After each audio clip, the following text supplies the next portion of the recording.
Do you think we're living in the most psychologically manipulated era in human history? Yes, hands down. Is brainwashing real? What's true and false about that? Brainwashing is absolutely real. There's a 4-step process, and it spells out the word fear. What's the outcome you think that those people want? If you're good, what you engineer are conditions. And if I can engineer the right conditions, I can get you to do anything. Anything. But I mean, you go to ancient Rome, some shit would happen and they would say, hey, do the lion fighting thing with the guy. Let's distract everybody. So I don't think it's new. I think it's a lot more pervasive, though. Is that because of it being facilitated through technology, or is that because of a requirement for control? What's the motivation for that? I think just the digital media, it's focus, emotion, agitation, and repetition. So if we start with focus, this is me routinely breaking what you are predicting to be what's going to happen next, over and over and over in a massive amount. 1 or 2 times, this is what triggers a mammal brain, our mammal brain, and a dog. You're walking down a pathway in the woods and a stick breaks behind a tree, and you're like, what was that? You're not worried about anything else. So the fastest way to generate human focus or mammal focus is novelty. Some genuine thing happens that you didn't expect. So that's the first. That's what we generate massive amount of focus. And then it's emotion. And with emotion, there's an old hypnosis technique that became popular in the 50s.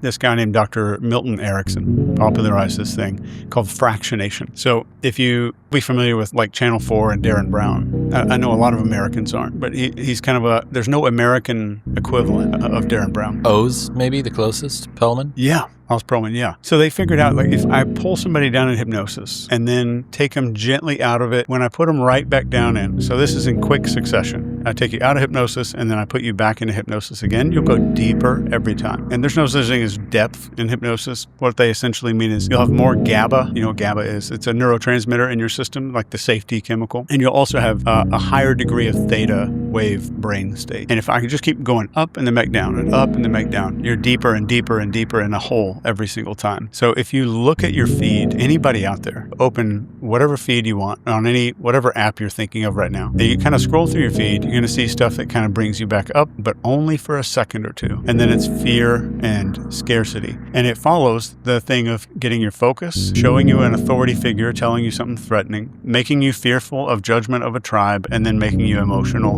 and then bringing you back up and then back down in that site. So it's focus, authority, tribe, and emotion. You'll see it in your feed, guaranteed. You don't even need to scroll for like 5 minutes. You'll see it right away. And then it'll be like one little thing to kind of bring you up, like one of those videos where the people are like, oh, we just found this baby deer on our porch one day and we decided to bottle feed him and raise him. And then, it's like a fast cut to where like he's a giant deer like sleeping in the kid's bed or something, and he's like a family member now. It's like a heartwarming video that feels, and I love watching those, but it feels great. And then bam, they pull you back down again into the cycle. But what you'll notice after you see that fear video at the end of the focus, authority, tribe, and emotion, right at the end of that, they're either going to A, bring you up, or B, show you an ad. Now, I've never heard anybody talk about this before, but you can absolutely see it. Then agitation. So this is doing something to where the mammalian brain recognizes this is a different environment than I was expecting, not a thing that's happening. So now the landscape is changing. The oil prices are going up. This big thing is happening. There's a shortage of some critical resource. And then repetition. So if it's in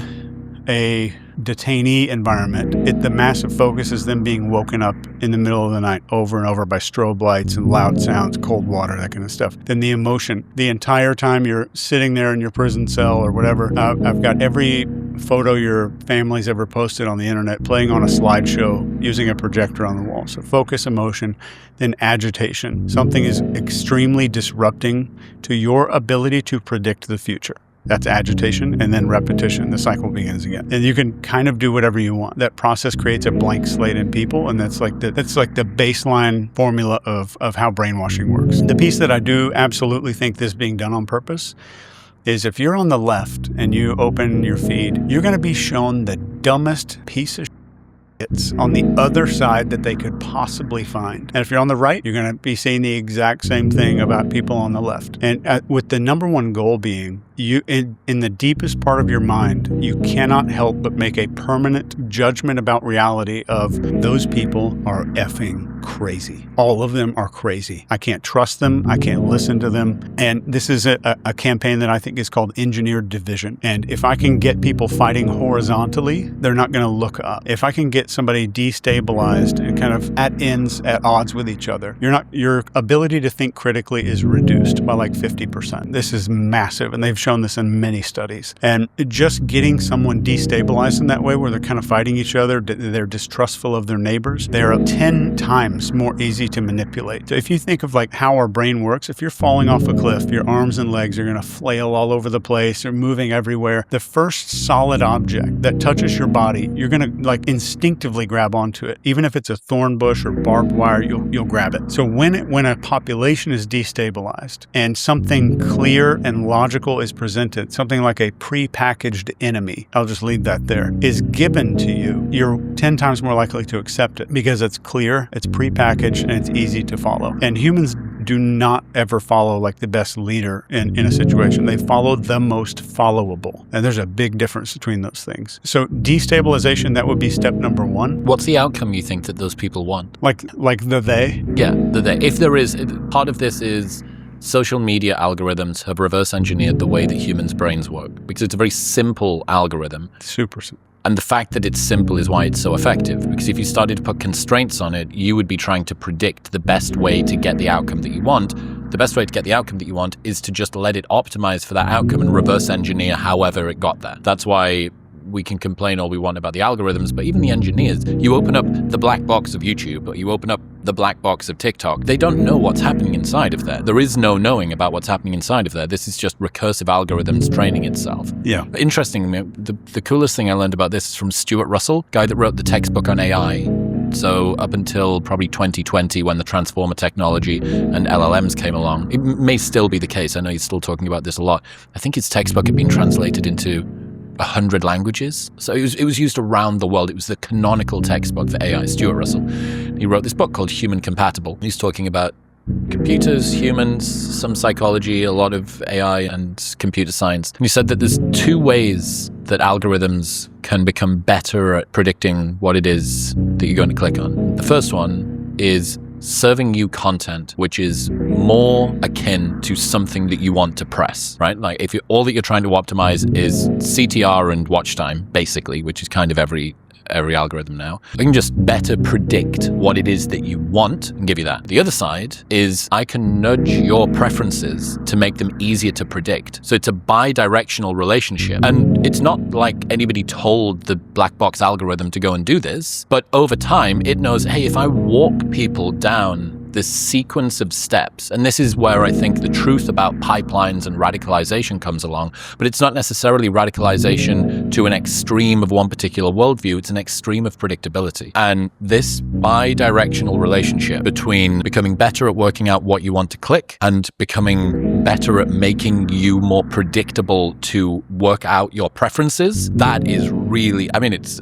when he told me about it, it blew my mind. It's one of the most mind-blowing things that I've ever heard. Dude, I've got to read this.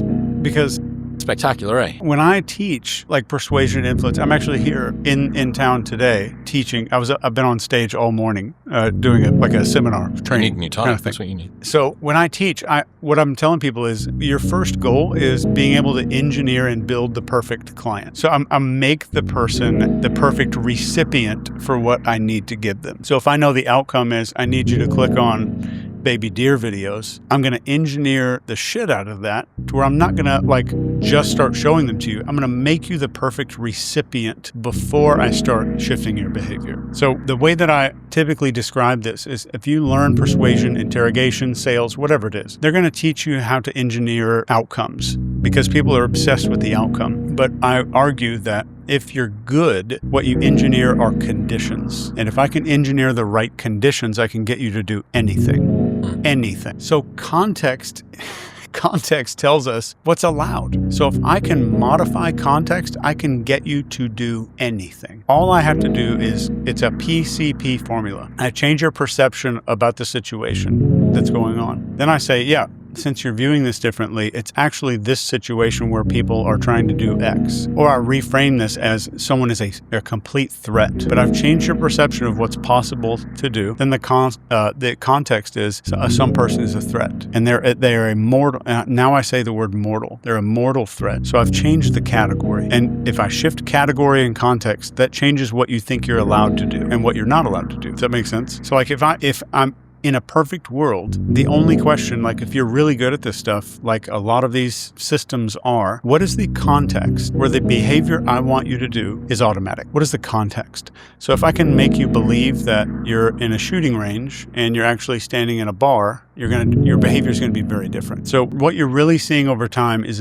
a drift of perception and then context. So with this PCP, perception, context, and permission. Permission is that final thing that says, oh, in this context, I'm completely allowed to do this and it makes perfect sense. So a lot of what we're seeing is context engineering. So if you look at the Milgram experiment, which I think a lot of people are familiar with, essentially they prove that people will shock strangers what they think is to death in about 47 minutes at a 70% success rate or failure rate, whatever you want to call that. But they didn't have a script. There wasn't some magic sales script where they brought them in and they had the right words to say and the magic hypnosis guy that comes in there. It's just a dude in a lab coat. And all they did in the Milgram experiment is engineer the conditions that make it okay. The context made that shocking behavior permissible.